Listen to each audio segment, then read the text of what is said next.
C'est l'histoire d'une renaissance, quelque part dans la forêt du Porge. Ce matin, nous suivons Stéphane Barbotin qui s'apprête à gémer, autrement dit à récolter la résine des pins. Pas d'outil traditionnel, mais un nouveau procédé qui pourrait se révéler révolutionnaire. J'ai percé 2 trous cylindriques, traversé l'écorce du pin jusqu'à un endroit bien précis et de manière à faire couler la résine.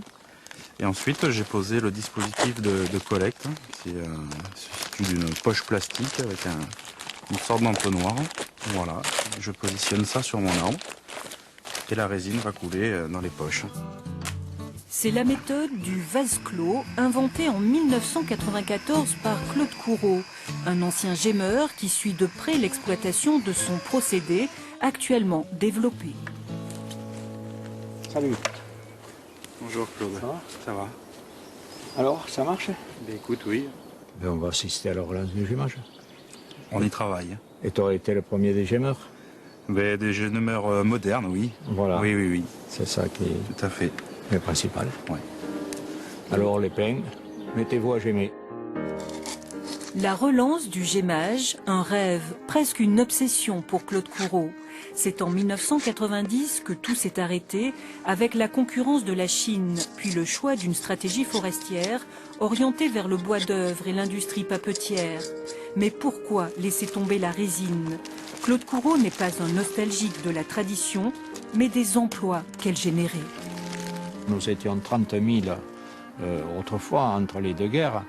Et le métier de gémeur était quelque chose qui avait une possibilité de créer de très nombreux emplois. Mais c'est sûr que quand on voulait relancer quelque chose, il faut moderniser. Le processus d'exploitation est aujourd'hui lancé.